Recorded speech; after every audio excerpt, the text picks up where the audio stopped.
أعوذ بالله من الشيطان الرجيم بسم الله الرحمن الرحيم الحمد لله رب العالمين والصلاة والسلام على رسولنا محمد وعلى آله وأصحابه أجمعين اللهم إنا نستهديك بأرشد أمرنا وزدنا علما ينفعنا. Как вы знаете, мы продолжаем книгу Усратуль Муслима, мусульманская семья, автором которой является Вахбат Зухайли.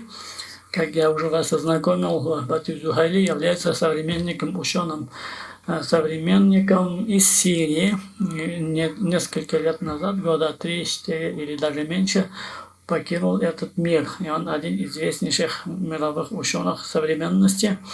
И в этой книге, как мы сказали, он касается и основных базовых ценностей исламской семьи, и те проблемы, которые имеются в современном мире.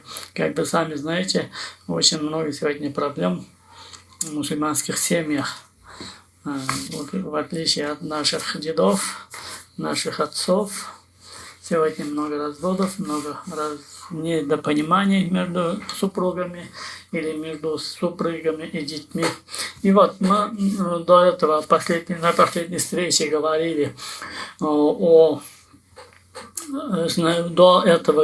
о тех женщинах, на тех, которых нельзя жениться. Так, некоторые категории женщин, на них нельзя жениться. Мы говорили, это может быть кровные родственные связи, это может быть родственные связи через бракосочетание, либо через кормление грудью. Так? И потом мы говорили, что бывают две категории женщин. Те, которые никогда на них жениться нельзя, а те, которых временно нельзя жениться, как сестра жены, допустим, или женщина разведенная, и ридда еще не прошла, или женщина еще не в исламе, какая-то язычница или атеистка, или кто, и на ней нельзя жениться. А если примет ислам, тогда можно жениться. И после этого мы рассмотрели многоженство и условия многоженства. Мы остановились на двух основных условиях. Так? Во-первых, если мужчина хочет иметь 2 или более до 4 жен, он должен быть справедлив между ними и должен быть в состоянии обеспечивать их материально. Эти 2 момента основных условий. И после этого мы перешли После этого мы перешли на условия брачного договора. Это выключите чтобы всем было хорошо слышно, выключите, экран и микрофона тоже. И вот, потом мы остановились на том, то есть дошли до того, иштирату заваш. Выключите экрана все. Вот, условия договора, так, бракосочетания или условия брачного договора. Мы сказали, брачные условия могут быть 2 видов. Первое – это действительные условия, которые не признаются исламским правом. И недействительные условия, которые не признаются исламским правом. И мы рассмотрели первый вид условия, которые признаются исламским правом. И сказали, это бывает 2 видов. Так? Обязательные для исполнения и не обязательные для исполнения. И рассмотрели условия обязательные для исполнения со стороны мужа. Если женщина во время брачного договора укажет эти условия, так, мы сказали, примерно они как условие, что если женщина поставит, то есть будущая супруга поставит мужу условия в брачном договоре, что он не будет иметь права брать ее в путь с собой, так? Или поставит условие, что он не заберет ее в другую страну, допустим, или в другой регион, если страна большая, как наша Россия, или она не переедет в его дом, так останется у себя дома. То есть эти примерно такие условия, мы сказали, мужчина должен будет исполнять. А если нарушит, то женщина сможет обратиться в суд, и суд его заставит исполнять эти обязанности. И потом второе. شروط صحيحة لا يلزم الزوج بتنفيذها قضاء وهي. И второе условие тоже, эти условия, они действительно, то есть признаются исламским правом, но при этом, если мужчина не будет исполнять эти условия, указанные в брачном договоре, судья не сможет его заставить исполнять эти условия. То есть это уже будет на его совести, так? Исполнять будет его право. Но если не будет исполнять, судья не сможет заставить его исполнять эти условия, которые супруга, если поставила такие условия во время брачного договора. И вот первый из них «Анташтарит az-zawjatu ма юқайяду хуррият az-zawji фи амалихи al-хасса биль-машрух». Это первое, если женщина поставит условия в брачном договоре, и это условие будет ограничивать свободу мужчины и свободу его работы, да? Допустим, хас, его дела, которые являются касаются его и не касаются других. Кашарты алла юсафир, к примеру, говорит, как если женщина поставит, что она выйдет только в том случае выйдет замуж за него, так, если он не будет ездить, скажем, по командировкам или куда-нибудь, вот. Это он может не исполнять. Или если, допустим, женщина поставит условие, что муж никогда не будет занимать государственные посты, должности. Или, допустим, поставит условие женщина, что он не будет жениться на другой после нее. Да? То есть не возьмет вторую жену или третью там, или четвертую. То есть женщина, да, безусловно, может такие условия поставить, но муж не обязан исполнять эти условия. То есть, если сам захочет, да, а если, допустим, к примеру, да, женщина поставила условие в договоре брачном, что он не женится после нее на другой. Да? То есть, имея в виду, вторую не возьмет жену, а он взял, да, согласился в договоре брачном, а потом пожили, захотел жениться и взял вторую жену. И это первая, которая поставила условия в договоре брачном, побежала в суд и показывает договор, вот у нас есть условия, он обещал, я поставила условие, что он не будет жениться на второй, а вот он женился. Может ли суд его развести второй женой? Нет, не может, потому что это право, данное исламским правом, так, до 4 иметь жен. И поэтому одна жена не может поставить условие, чтобы он не мог жениться на второй. То есть условия ты можешь поставить, как я уже говорил, так?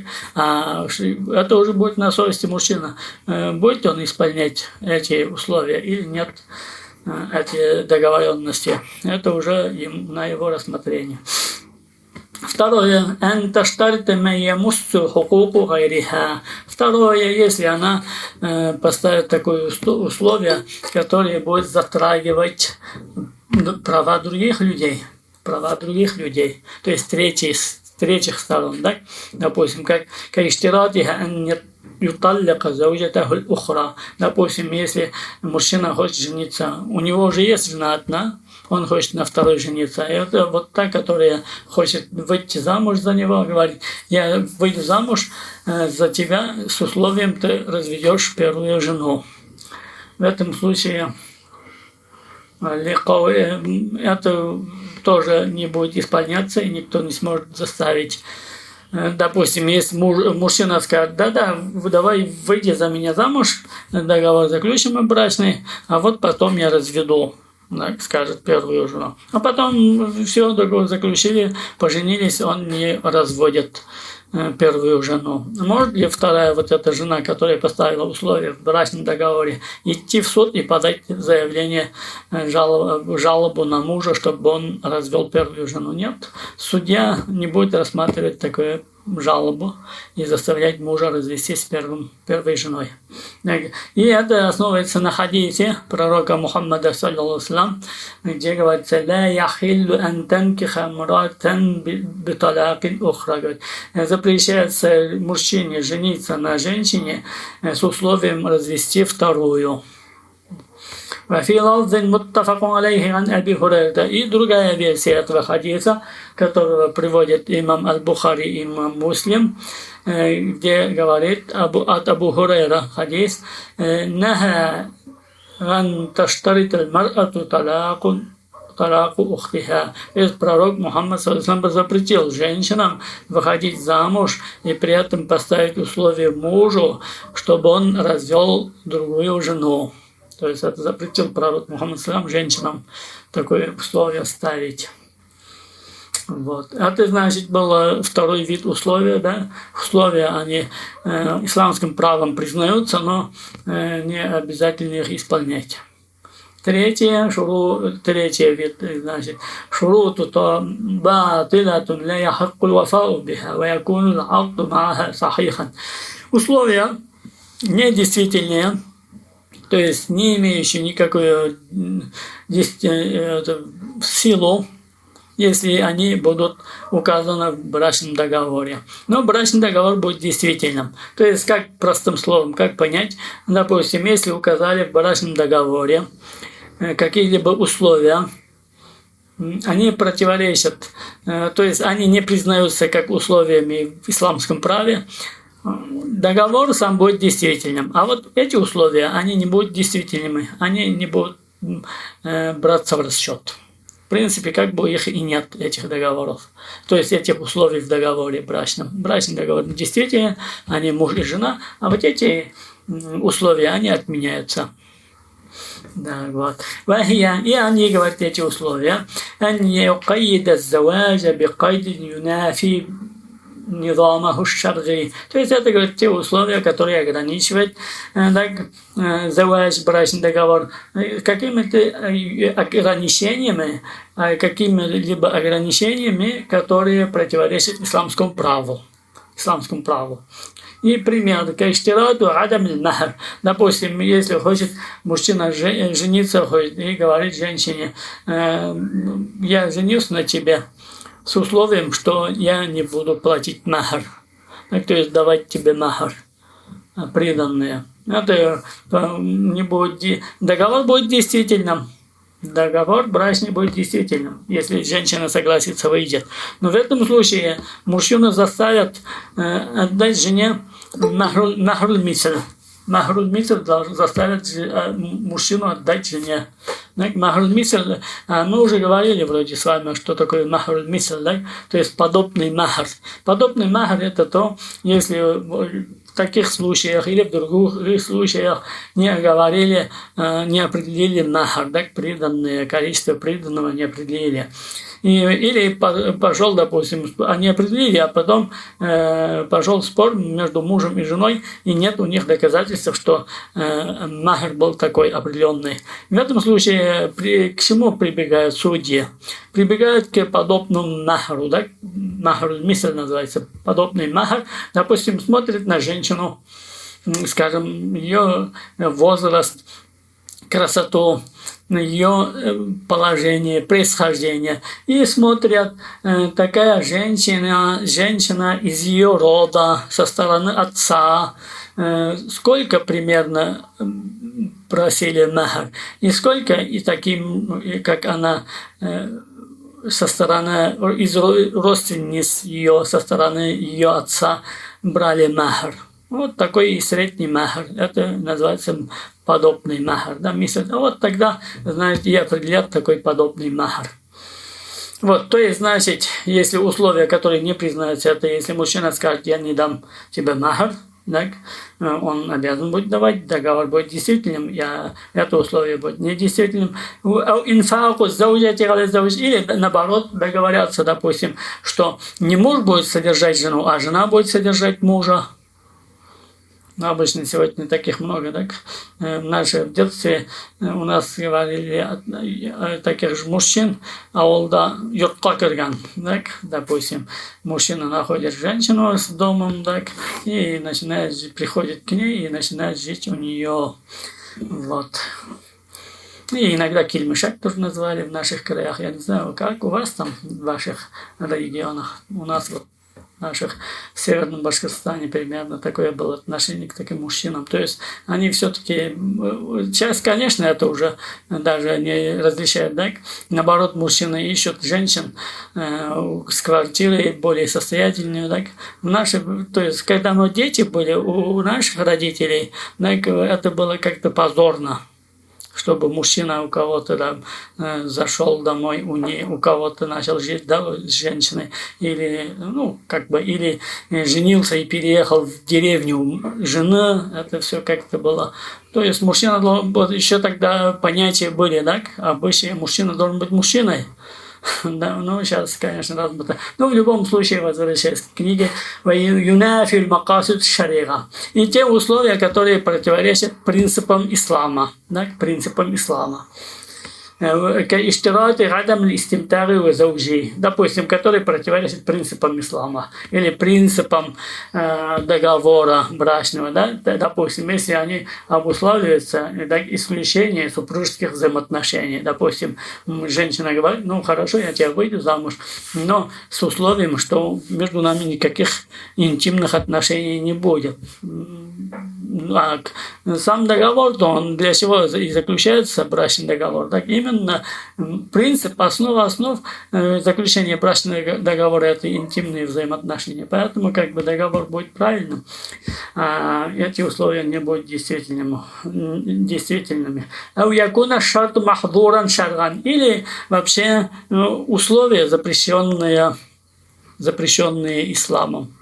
Да? Условия, запрещенные исламом.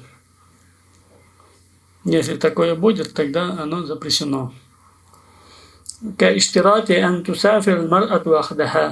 допустим, если женщина выходит замуж и ставит условие, что она сама будет путешествовать куда, ездить одна, да, без махрама, куда, так, то есть сафар делать, да?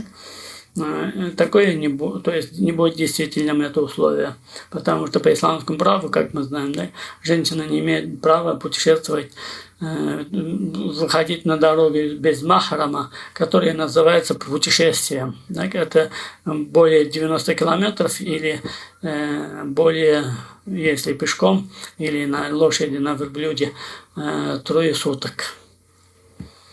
Вот. Поэтому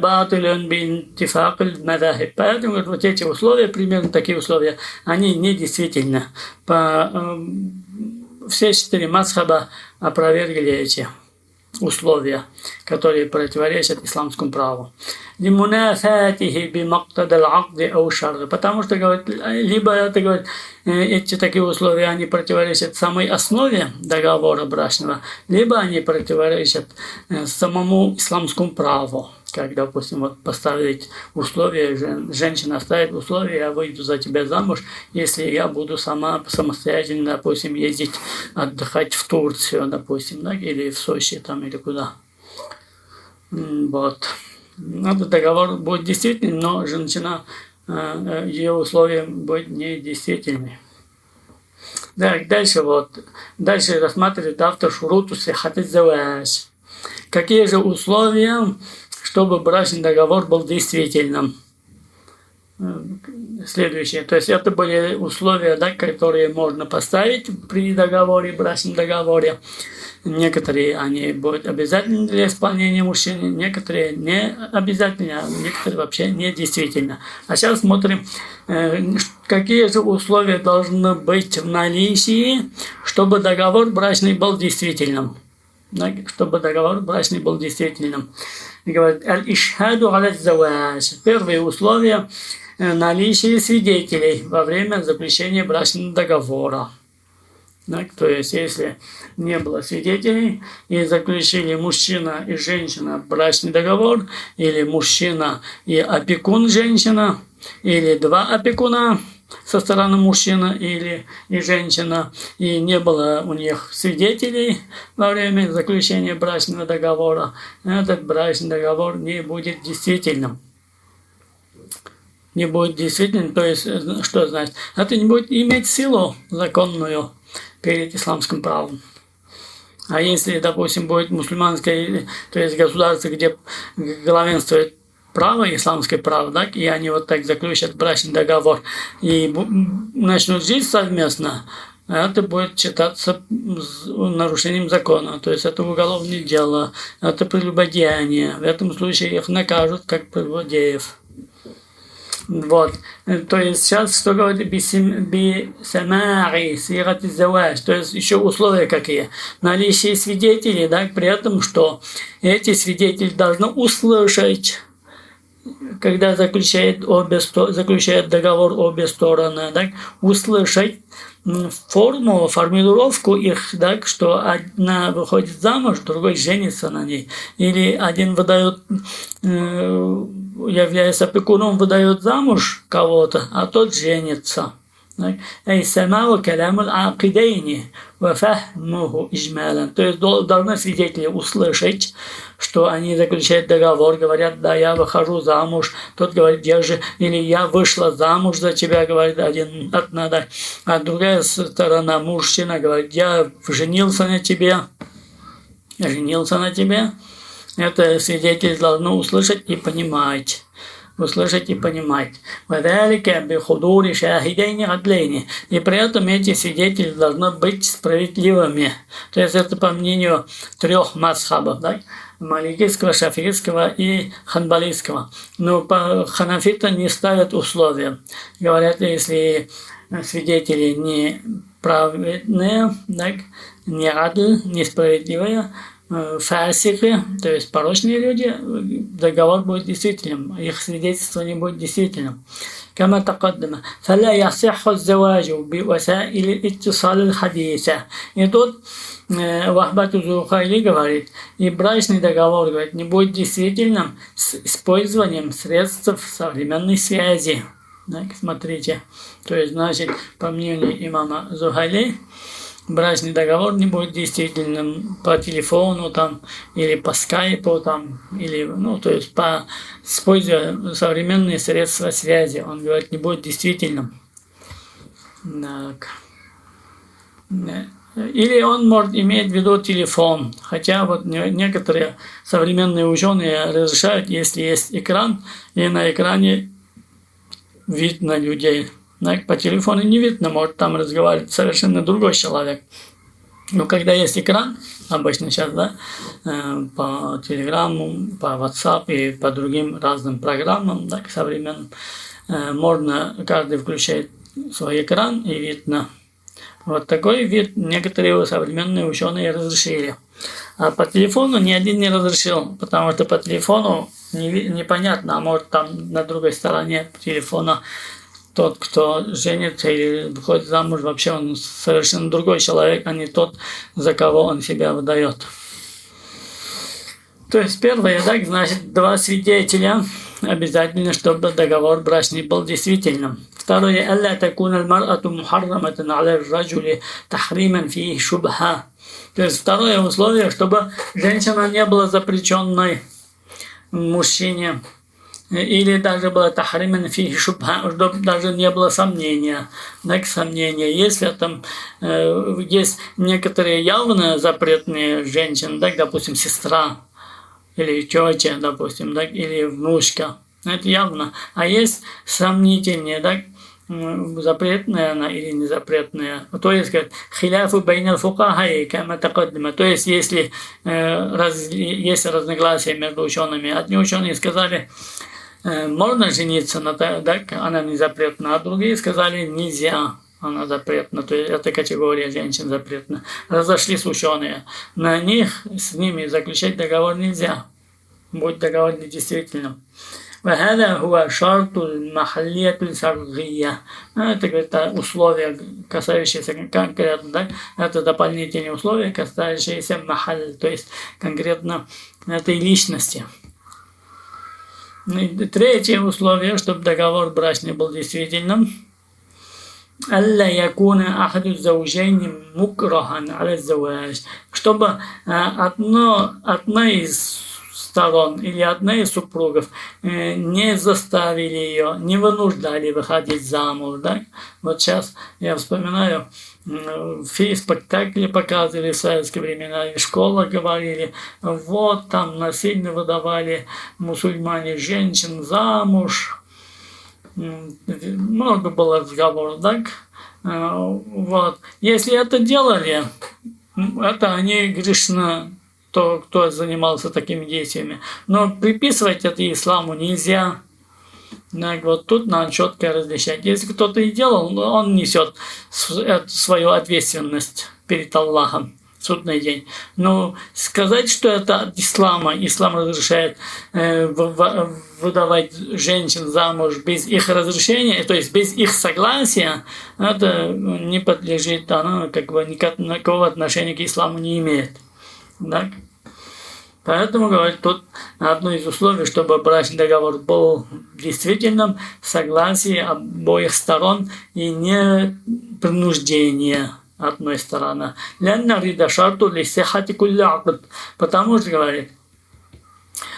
Потому что согласие – это основа основ во всех договорах. Во всех договорах. Договор купли-продажи, договор аренды, любой договор должно быть согласие обоих сторон. Если без этого не будет договор действительным. Поэтому,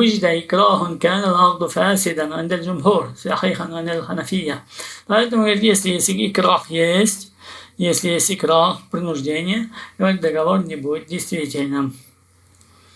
Четвертое. Четвертое положение, условие, чтобы брачный договор был действительным, чтобы не была одна из сторон в ихраме, то есть в ихраме, который совершает хадж или умру. То есть человек, если он одел ихрам, совершить хадж или умру, и в этом случае он не может жениться. Если женится, то договор будет у него недействительным, по мнению джумхур, по мнению большинства ученых. На это указывает хадис пророка Мухаммада ла янкахул мухриму валя юнкаху валя яхтуб. Говорит, не женится человек в ихраме, не выдается замуж и не сватается. И не сватается, кто в ихраме. Этот хадис, да? То есть на это хадис является далилом и ссылаются те люди, которые говорят,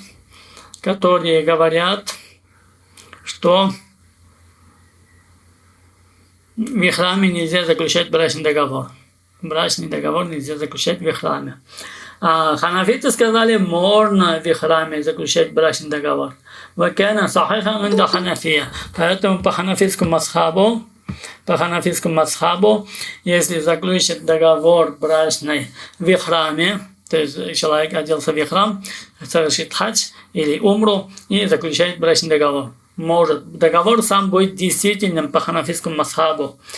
И у них далил другой. Анна Расулаллах саллаллаху тазавважа Маймуната бинтуль Харис ва хуа мухрим. Они, ханафиты, взяли другой далил, говорят, пророк Мухаммад саллаллаху женился на Маймуна, радиаллаху анха, когда он был, пророк Мухаммад саллаллаху был в ихраме. И поэтому тут разногласие между джумхур и ханафитами. В чем заключается? Ну, это в книге, это, конечно, не касается этой книги, мы здесь говорим о мусульманской семье, но тот вопрос возвращается к исламскому праву, фикху, да? Различие у них, расхождение в фикхе в чем? Первое, говорят, لا ينكح المحرم ولا ينكح. И на этом основании, говорит, договор сам не будет действительным. Да, ханафиты, то есть шафириты, ханбалиты, маликиты. Но ханафиты говорят, нет, говорят. Разговор не идет о самом договоре. Если человек заключит договор брачный в храме, договор, говорят, сам будет правильным. Договор сам будет действительным. Договор будет действительным, но нельзя будет иметь интимные отношения, пока он не совершит хадж или умру и не снимет ихрам. Вот отличие между двумя школами. Отличие между двумя школами. Ну, это касается фикха. Я просто, чтобы вам было более понятно, вышел из этой книги и немножко разъяснил это разногласие. Дальше, 5 условие, чтобы договор брачный был действительным. «Ан такуна сигату заваджи муаббада». 5 условие, чтобы выражение, то есть, когда заключает брачный договор сторона, сыга, так само выражение должно указывать на постоянство брака, а не на временный брак. То есть на постоянный. Допустим, должен мужчина сказать, я женюсь на тебе. И женщина, допустим, сказать, то есть мужчина должен сказать, я женился на тебе, а женщина сказать, я вышла замуж за тебя. И это обобщенное, да, не указывает, то есть указывает по-другому указывает на постоянство брака.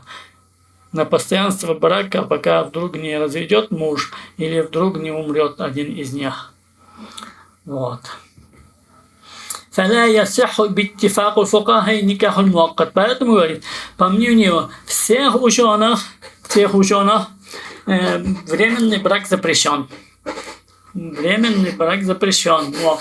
Бимуддатин ма'лума, то есть в определенное время. Если, допустим, скажет мужчина, я на тебе женюсь на год, допустим, на год, на 2 года, на 10 лет, на 100 лет, на 1000 лет, не будет договор действительным. Потому что при договоре, при выражении, он определяет время. Хоть и 1000 лет, так? Определили время, значит, договор недействительным.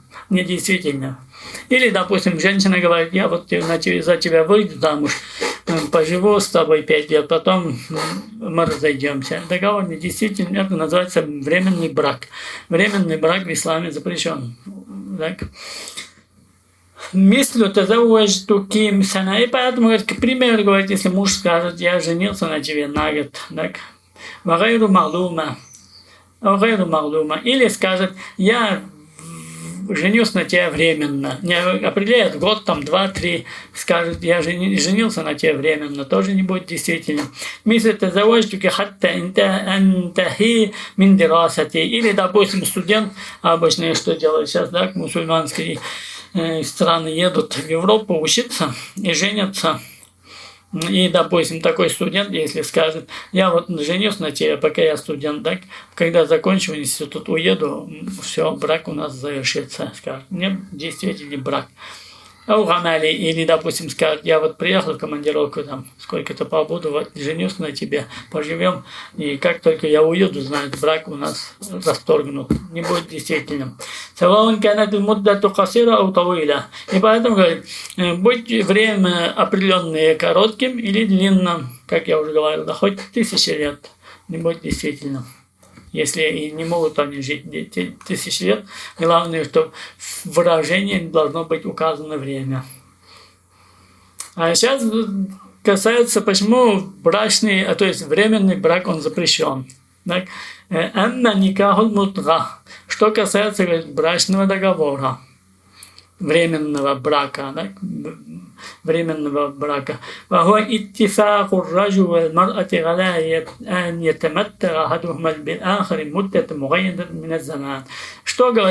это значит? Определение дает начало. Что такое временный брак?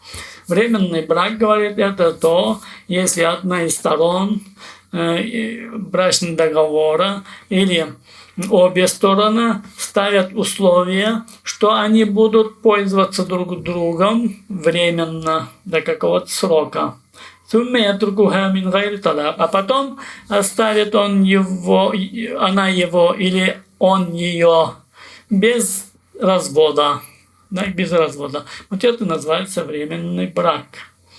فهو حرام باطل باتفاق جمهور صحابته. Это, говорит, запрещено и не имеет никакой и не является легальным по исламскому праву, по мнению сахабов и табиинов, и по мнению ученых 4 мазхабов, имамия, кроме как шиитов. Одно из течений имамита, их называют, наверное, слышали. Имамита, шииты разрешили. Ликаулихи та'аля. Имамита, шииты, имамита разрешают. Вот сегодня в Иране официальная государственная религия у них вот как раз имамита. Сегодня правят шиитами Ирана государство, это имамита. Вот у них разрешен временный брак. У суннитов по 4 мазхабов запрещено. И вот далиль на это, что запрещено. وَالَّذِينَ هُمْ لِفُرُوجِهِمْ حَافِظُونَ إِلَّا عَلَى أَزْوَاجِهِمْ أَوْ مَا مَلَكَتْ أَيْمَانُهُمْ فَإِنَّهُمْ غَيْرُ مَلُومِينَ. То есть, говорит, то есть Коран, Му'минун, сура Му'минун, 6, 5, 6 аяты, которые оберегают свои половые органы от всех, кроме своих жен или невольниц, которыми овладели их десницы, за что они не заслуживают порицания. Так? То есть Ахлю Сунна валь Джамаа сказали, вот этот аят является доводом, что запрещено. Есть и другие хадисы, сейчас приведет. فإنه تعالى حصر إباحة الاستمتاع, потому что, говорит, в этом аяте Аллах Всевышний, говорит, ограничил истимтар, так биннисай, то есть наслаждение супруг друг другом, мин ахади тарафейни, то есть только разрешил 2 случая, когда могут мужчина и женщина иметь интимные взаимоотношения. Аззавадж, либо это брачный договор и постоянный, или тем, над кем имели, то есть овладели девственницы, да, то есть взяли рабынь, купили рабынь. Но, говорит, второе сегодня нет, как мы знаем, на основании ООН, да, международного права, все государства отказались от рабовладельчества и от торговли рабами, и сегодня нет рабовладельчества в той форме, которая признается в исламском праве. Так, так, конечно, сегодня рабовладельчество, оно сильнее, чем то рабовладельчество. Но это другой вопрос. Но именно если какое дали определение ученые правоведы исламские, в той форме рабства сегодня нет. В той форме рабства сегодня нет, да, и поэтому остается только один путь интимных, правовых интимных взаимоотношений, только брачный договор и постоянный брачный договор. باتفاق الدولة فبقي الأول فقط ولأن النبي صلى الله عليه وسلم في أحاديث. И сейчас приводит хадисы автор, который указывает, что пророк Мухаммад صلى الله عليه وسلم запретил временный брак, где говорит في أحاديث كثيرة نهى عن المتعة. То есть много, говорит, хадисов приходит от пророка Мухаммада صلى الله عليه وسلم, где он запретил временный брак. ما أخرجه مسلم عن سبورة الجهني. То есть один из хадисов, который приводит имам Муслим от Сабратуль Джахни, где пророк саллаллаху говорит: «Анна Расулуллах саллаллаху фи хаджатуль вадаа наха анил мутга». Пророк Мухаммад саллаллаху во время прощального хаджа запретил временный брак. ومنها ما أخرجه مسلم وأحمد وابن ماجه أيضا عن سبورة. И другой хадис, которого тоже приводит имам Муслим, и имам Ахмад, и имам Ибн Маджа, тоже от Сабура. Я аюханнас, то есть обращается пророк Мухаммад, говорит: о люди, инни кунту адинту лакум филистимтари бинниса. Я, говорит, Бог вам разрешил временный брак, то есть временное наслаждение с женщинами. وَإِنَّ اللَّهَ قَدْ حَرَّمَ ذَلِكَ إِلَى يَوْمِ الْقِيَامَةِ. Говорит, воистину Аллах Всевышний, говорит, сейчас запретил это до судного дня. То есть Аллах Всевышний запретил, да, в начале некоторых походах, получается, пророк разрешал, об этом ниже скажет. Но потом уже, когда прощание хадж, после этого пророк ислам меньше года жил и умер, так, он запретил во время последнего хаджа. فَمَنْ كَانَ عِنْدَهُ مِنْهُنَّ شَيْءٌ. И дальше продолжает хадис. Говорит, если у кого-то, говорит, есть такой, то есть еще есть договор о временном браке, فَلْيَخِلْ سَبِيلَهُ. Пусть, говорит, отпустит своих этих жен, так, на основании, которые они женились, на основании временного брака, временного брачного договора. Пусть, говорит, освободит этих женщин. وَلَا تَأْخُذُوا مِمَّا آتَيْتُمُوهُنَّ شَيْئًا. И, говорит, не забирайте обратно то, что вы им отдали, как махр, как приданное. То есть освободите их, отпустите. Ну, а то, что вы им дали, как преданные, то не оставьте у них. لكن قال المالكية والحنابلة والشافعية. Но, говорит, сказали маликиты, ханбалиты, ашафириты, وإن تزوجها بغير شرط مدة معينة إلا أن في نيته طلاقها بعد الشهر أو إذا انقضت حاجته في هذا البلد никахун сахих. А другой случай. Допустим, мужчина женится на женщине и не говорит в заключении брачного договора, что это брак временный, а в намерении имеет такое. Так, допустим, приехал студент учиться, богатый, так, один в Европу, одного шейха, сын, и не может жить без жены. И решил жениться в Европе, скажем, так, временно. Но он не говорит брачный договор, условия не ставит, что это он брачный, так, временный, так, а просто намерение делает. Вот он пока учится, поживет, а потом разведет и уедет. Разведется и уедет. В этом случае будет ли договор действительным или нет? Маликиты, ханбалиты и шафииты сказали, будет договор действительным. Потому что, когда мы заключаем договор, смотрим на внешнюю сторону, а не смотрим, что в человеке в душе. Да? Вообще мы судим всегда, исламское право, оно базируется на внешних факторах, да? На далилах, на доводах, да? Аргументах, фактах. Да? А то, что в душе, мы не знаем и не судим, исходя из того, что в суде, в душе человека. Поэтому они сказали, договор, то есть брачный договор будет сам действительным. Их интимные взаимоотношения будут действительным, и не будет зина. Но тот мужчина, который женился с таким намерением, перед Аллахом будет грешным. Но это уже он не будет отвечать в этой жизни перед судьей, а будет отвечать в судный день перед Аллахом Всевышним.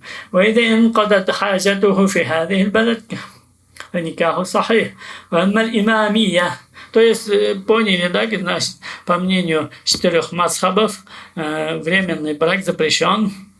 И сейчас говорят, وأما الإمامية, возвращается к имамитам, шиитам, имамитам, которые разрешили временный брачный договор. На что же они ссылаются? فَمَا يَزَالُونَ يَقُولُونَ إِلَى الْيَوْمِ بِمَشْرُوعِيَّةِ نِكَاحِ الْمُتْعَةِ. Все еще, говорят, они говорят, что временный брак, он разрешен. إِسْتِدْلَالًا بِمَا. И они говорят, приводят довод. بِمَا رُوِيَ عَنِ ابن Аббас.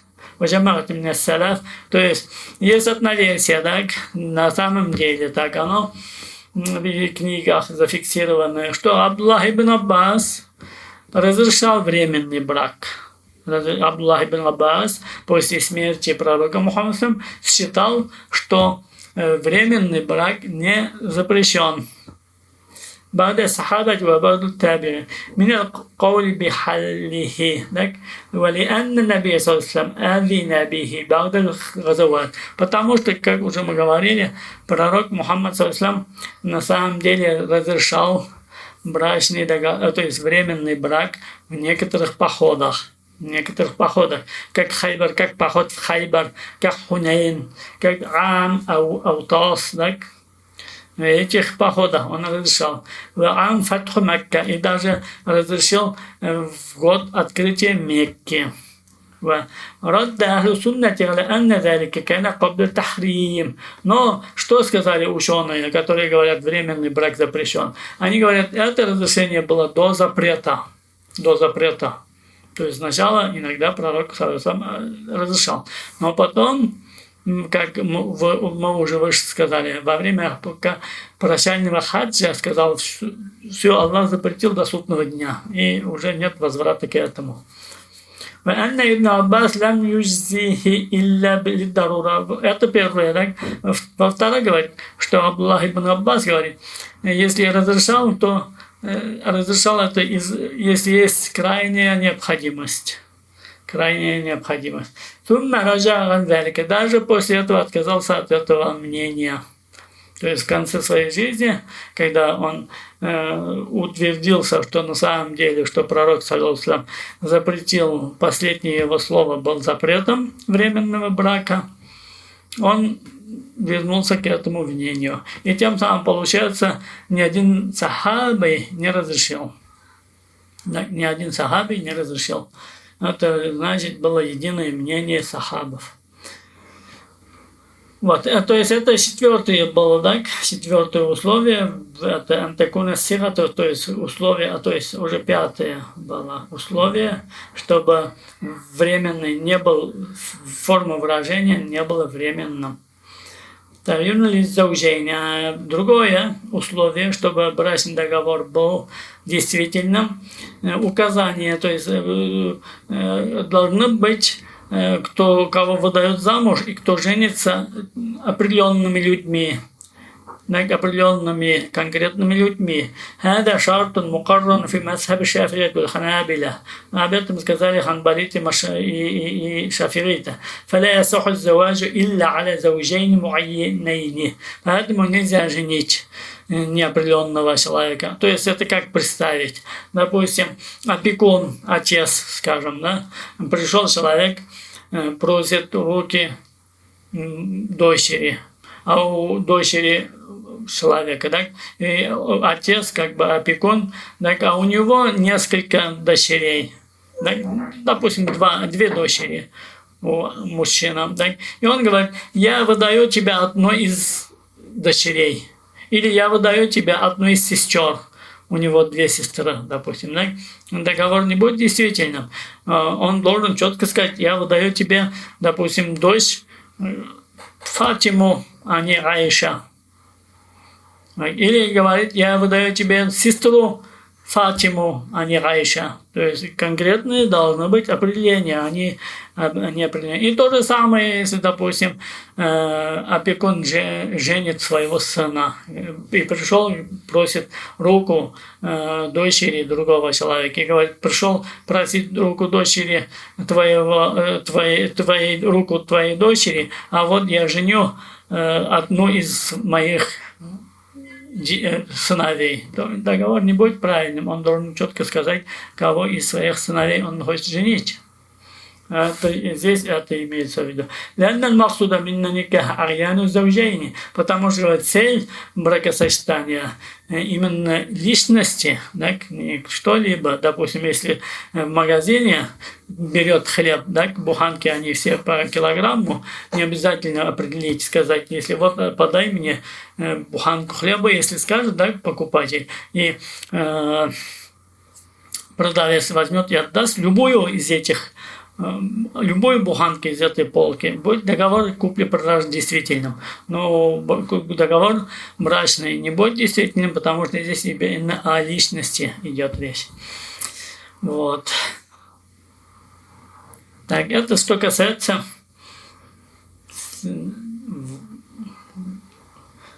условия. А сейчас рассматриваем иштарат аль-маликия тасалиса шурут хиляфан ли гайрихим вахия.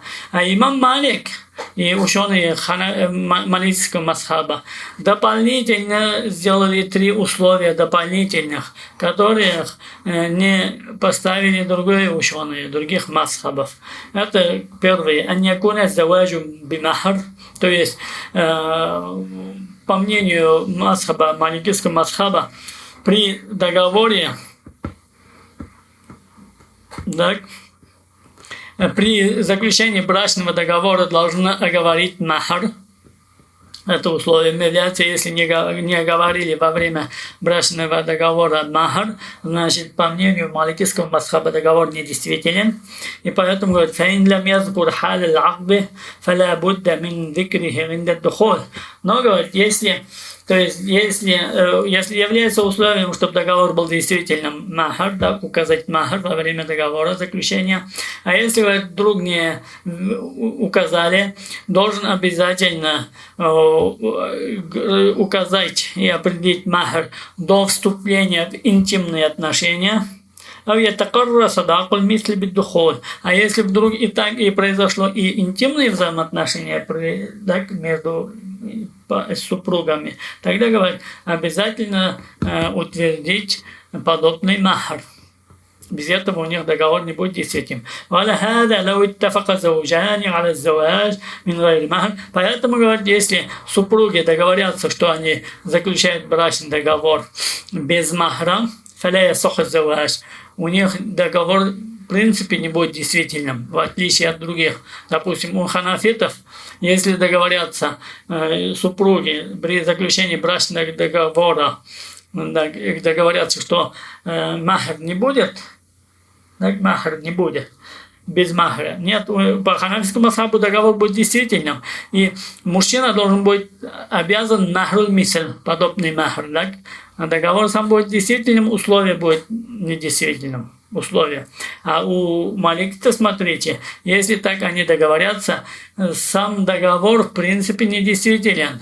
Если они такой договор заключили, то есть супруги договорились, что махр не будет, и заключили брачный договор, и имели интимные взаимоотношения, и это доказалось в суде, по маликитскому масхабу, это будет прелюбодеянием. Прелюбодеянием, потому что договор в основе недействителен. Но по ханафитскому масхабу не будет прелюбодеянием. Так? Если, допустим, мужчина и женщина договорились, что махр не будет, и заключили брачный договор, и состоялось между ними интимные взаимоотношения. А потом доказалось, что они-то договорились, договор заключили брачный, что нет будет махра. Это дошло до суда. Судья по ханафитскому масхабу выносит, что они прелюбодеи. Судья просто заставит мужа отдать жене махруль мисль, подобный махр, а договор будет считать действительным. Вот отличие между двумя масхабами. И поэтому маликиты как называют такой брачный договор? Если они, мужчина и женщина, договорились, что у них не будет махра, это называется неограниченный брак или неограниченный брачный договор. Тафуит. И он недействителен, так, у них. Поэтому такой договор не имеет силу законную, правовую, и необходимо это расторгнуть до интимных взаимоотношений. Это первое. Так, второе. Второе, чтобы договор был действительным, чтобы мужчина, который заключает договор брачный с женщиной, да, не договорился со свидетелями, что они, свидетели, будут скрывать этот брачный договор от других. Тогда будет брачный договор недействительным. فإن تواطأ معه على كتمان الزواج عن الناس أو عن جماعة بطل الزواج وهذا هو نكاح السر. Если договорится так, жених, скажем, найдет 2 свидетелей, так, и пойдут они к женщине и скажут: вот мои свидетели, или вот наши свидетели, 2 мужчины, так, и женщина поверит и заключит брачный договор. А оказалось-то потом, что этот жених договорился со свидетелями, что они будут скрывать этот договор, тогда, значит, договор не имеет правовую силу. по маликийскому масхабу. И этот брачный договор называется тайное бракосочетание. То есть, значит, тайное бракосочетание недействительно. Третье условие, то, что делает договор недействительным,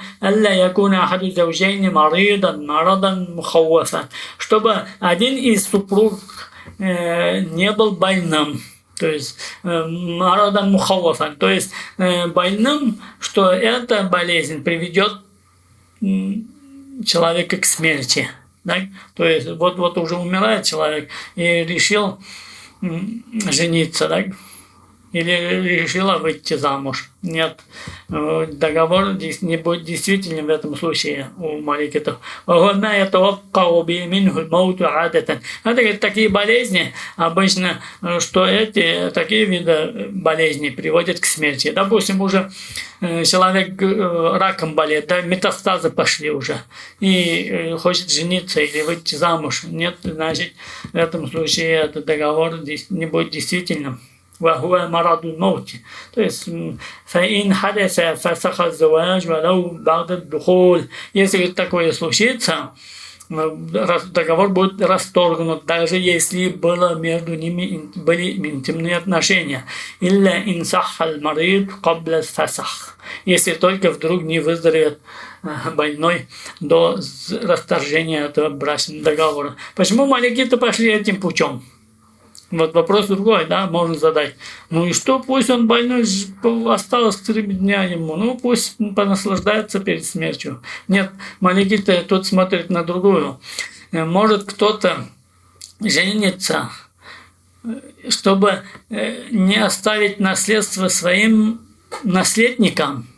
И женится и отдает жене наследство, да? Или женится и отдает мужу наследство. Это значит сохранить права наследников. Почему маликиты пошли к этому? И сказали, если человек больной, смертельно больной человек, не может заключать брачный договор. Вот, чтобы сохранить права наследников. Ну, если вот здесь остановим шуруту нафаду заваж. Дальше будет, то есть, одно условие последнее осталось, это общее, это 3 мы последних посмотрели, это только у маликитов, да? А сейчас возвращаемся, 10-е условие, оно признанные условия всеми масхабами. Вуджудуль вали, то есть кроме ханафитов, вуджудуль вали фи ра'иль джумхур, то есть наличие опекуна. По мнению большинства ученых, то есть маликитов, шафиитов, ханбалитов, да? فلا يصح الزواج إلا بولي. Договор брачный не будет действительным без опекуна. По мнению шафиитов, маликитов, ханбалитов. Да, если, допустим, женщина сама заключит брачный договор с кем-либо, да, и выйдет замуж, по мнению этих 3 мазхабов, этот договор брачный не имеет законную силу. А если будут интимные взаимоотношения, значит, они прелюбодеи. В отличие от ханафитов. Ханафитов будет правильно. Об этом мы говорили, кто с нами проходил книгу Никах, там детально это все обсуждали. Кто не проходил, если имеет желание, у нас есть телеграм-канал, телеграм группа, да, канал Даруль Улум называется, там, где системно выставляем уроки, там есть Никах, да, книга Никах, книга из книги Ихтияр, глава Никах, там мы все это детально разбирали, поэтому если есть желающие, послушайте. И если вопросы появятся, задавайте. فلا يصح الزواج إلا به, то есть без опекуна договор брачный не действителен. كما تقدم لقوله تعالى. И у них далил, кто говорит брачный договор без опекуна не действителен, у них далил, то не мешайте им выходить замуж за своих бывших мужей. Сура Бакара, 222 аят. Так. И вот тем самым эти 10 условий общепризнанных, чтобы договор брачный был действительным. Так, и дополнительно еще 3 условия у маликитов, чтобы брачный договор был действительным, и тем самым в совокупности у нас 13 условий, чтобы договор брачный был действительным. А если нет одного из этих условий, брачный договор не будет действительным. Вот. Ну, если здесь остановимся, иншаллах, с этого места продолжим в следующий раз. В следующий раз начнем рассматривать условия вступления договора в силу. То есть заключили, хорошо, да, договор. А когда вступает в силу? И какие условия должны быть, чтобы договор вступил в силу? Об этом, иншаллах, на следующей встрече.